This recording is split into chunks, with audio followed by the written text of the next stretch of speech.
Hey guys, welcome back to my channel. We learn together. This is your host Harish, and today I have brought you a video called from Chris Broad, video called Abroad in Japan. This video shows 12 things not to do in Japan while you're traveling or if you're staying in Japan. This is about their culture and the etiquettes regarding the certain things which you not to do in public or avoid to do in public. So let's dive in and learn something new about Japan. I won't lie, I didn't know a whole lot about Japan before I got here. I knew what Pikachu was, and I'd seen The Last Samurai about 3 times, and that was probably the extent of my knowledge. I actually did most of my reading about Japanese etiquette on the horrific 12-hour flight between London and Tokyo, and I've pretty much just winged it ever since. In hindsight, there are a lot of things I know now that I would have done well to comprehend before I got here. So today, I've taken 5 years of experience in the field and compiled it into this list of 12 things not to do in Japan. So when you're on your flight here, you needn't worry about reading about cultural etiquette. You can sit back, relax, and enjoy the in-flight entertainment with incredible titles to choose from.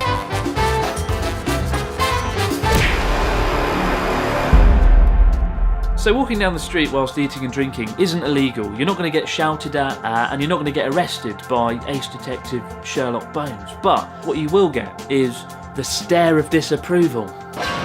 A lot of people don't know this one until you get here and never see anyone doing it. What you'll find is if someone wants to eat or drink something quickly outside, they'll buy it at the convenience store and then eat it or drink it out the front. Same with vending machines. If they buy something from the vending machine, they'll drink it there and then next to the vending machine. The main reason is people are very conscious about keeping the streets clean here, and you don't want to ruin someone else's day by having them walk through your spilt coffee. That said, all you need to do to avoid the stare of disapproval is just stop and eat and drink whatever it is there and then. Maybe it's on a bench, maybe you're just standing at the side of the road, whatever. Just don't walk whilst eating and drinking and you'll be alright.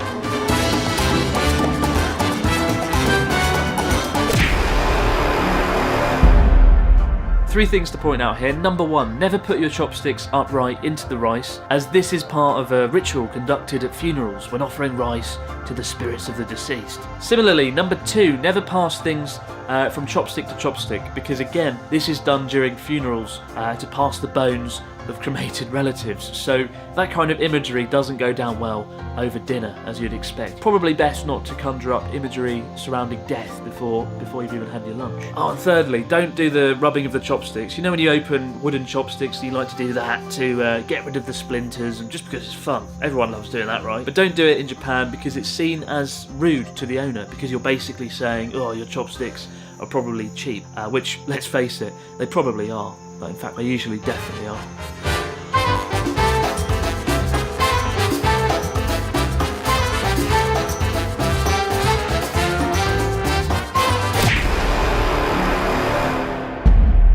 Probably the greatest thing about Japan ever, and the reason that I eat out several times a week, just because I save 20% automatically. In Japan, it's believed that customer service should always be exceptional, with staff giving 120% every time. 120%? 110%? 120% would be ridiculous. But it's not necessarily rude to tip someone, it just creates this awkward situation where the worker, the staff, would feel like you're assessing their performance and they could potentially lose face. So you might think you're being nice by giving someone a tip, but you're not. You're just creating an uncomfortable situation for the worker, and they'll probably just reject your tip outright. So don't be tempted to do it.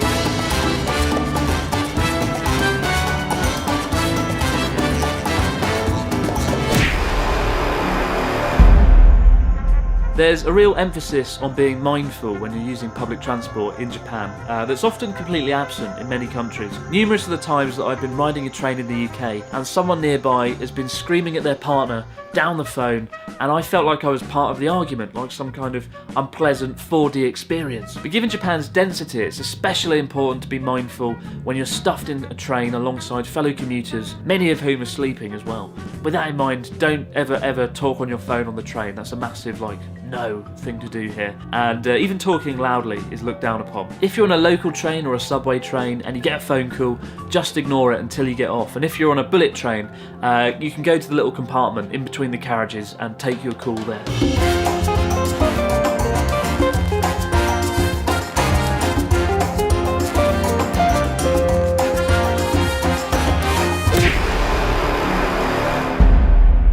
I remember for the first few years that I lived here, whenever someone handed me a business card, I was utterly terrified, because until then, business cards to me had always just been a bit of paper or a bit of card with some writing on. But in Japan, they are so much more. Once you've exchanged business cards, the trick is to imagine you've just been handed the lost treasure of El Salvador or something. First, study it meticulously, the name, the job position, the details, and then either put it in your business card holder or just put it on the desk if you're at a business meeting. Just put it on the table. Never play around with business cards or put them in your back pocket, because they're seen as a physical extension of the person themselves, and you don't want to stuff somebody's physical extension down your back pocket. If you're doing business in Japan, always carry business cards. You don't want to be that awkward foreigner who stood there writing out their name and number 50 times in 1 hour on the back of a tissue. And for the record, I am usually that awkward foreigner scribbling down my details, because I do forget to bring them, and subsequently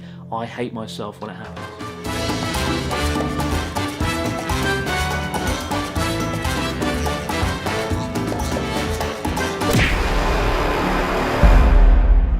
If you've got a runny nose, standard procedure here is just to keep sniffing, or just to find a toilet or a broom cupboard to hide in. Blowing noses in public is pretty rude. Interestingly though, handkerchiefs are pretty popular here. Not in the way you would think though. People use them to wipe sweat off in the hot summer weather, or even more commonly to dry their hands in public toilets. Because surprisingly, many public toilets in Japan don't have any hand drying facilities, despite having space-age toilets that reside in the same room. It's quite a weird contrast that I don't quite understand.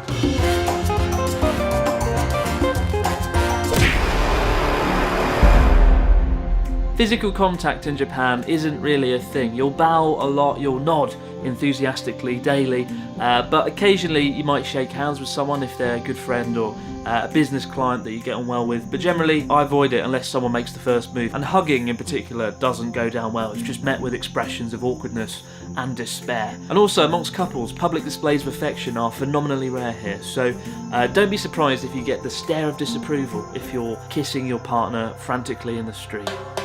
And I think that it should definitely be this. If you're the sort of person who feels the need to have a debate or an argument about things, or throw your opinions out there constantly, people will find you obnoxious and dislikable and probably just avoid you. Embedded heavily within the culture is this idea of keeping harmony and avoiding conflict at all costs. And it's a lot easier to do that when people aren't at each other's throats, throwing around opinions. Sometimes it can be frustrating when people are just unwilling to speak their minds or give you a clear yes or no answer. I mean, one time, one of my colleagues when I was teaching, I asked him, "Do you have any pets?" And he said to me, "Maybe my cat is dead." I was like, "Maybe your cat is dead? What does that mean? It is dead or is it not dead? It's not Schrodinger's cat, is it?" It turned out the cat was definitely dead, but he was just the sort of person that always liked to use the word maybe and just not express certainty. But if there's one reason I've never seen a fight anywhere in Japan in the last 5 years, it's probably this reason: that people are a lot more careful about expressing their opinions and holding back what they really think. Yeah, I couldn't be bothered to film that one. Everyone seems to know this one already anyway. When visiting someone's house or entering a public building like a school or going to a hot spring, you take off your shoes and switch to slippers before you go in. The easiest way of knowing if you have to change your shoes is there'll be a change in elevation in the floor. So when you go in, there'll be a little stair, and that's when you know. This is the one thing on the list where failing to stick to the rules will have noticeable results. A few years ago, a friend and I visited a public bathhouse in Kyoto, and we went in, and you're supposed to take your shoes off. For some reason he didn't. I don't know why. I don't think he noticed or saw. There was a little old woman sitting behind the entrance counter where you kind of pay, and when we walked in, she saw that he still had his shoes on, and she shot up with terrifying energy and ran over and grabbed him and took him to the front and was like, "Get your shoes off, get your shoes off." And that image has stayed burnt into my mind. This quiet little old woman suddenly becoming so alive and animated by this terrible event. And ever since then, I've never forgotten to take my shoes off when entering a building.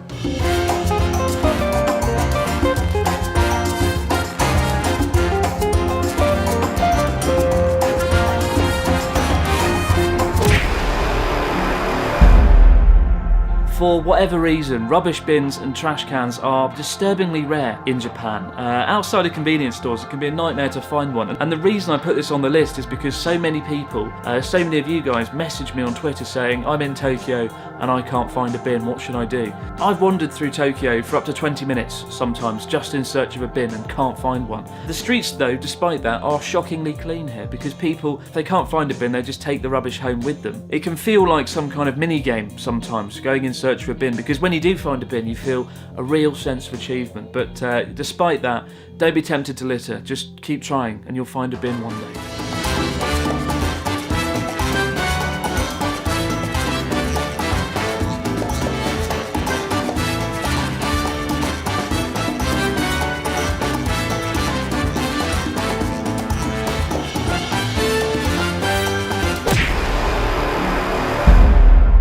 Seems like a fairly obvious addition to the list, and yet in the UK we just cross the street whenever the hell we want, whenever there's an opening in traffic, as opposed to waiting for the green light, same as many countries. In Japan, however, people do not cross the road on a red light. It's incredibly rare, and it's one of the greatest ways of seeing this sense of order and obedience to the law that exists in Japan. If you stand at a roadside in Japan and there's no cars coming, you can't see any cars whatsoever, people still will not cross the road until it goes green. Over the years of the many friends I've had come to visit me here, this is the thing that shocks them the most. The idea of not crossing the street when there's no visible cars there. The idea of abiding by a rule that doesn't seem necessary. And yet for me personally, the main reason I abide by it is after a few years of being here, you don't want to stand out. You don't want to be this stereotypical rule-breaking foreigner. And as well as that, you don't want to run the risk of getting caught out by the police. So those are two things worth taking into consideration before you dash across the seemingly empty road. And the last one, don't worry about not knowing anything about Japanese etiquette when you come to Japan.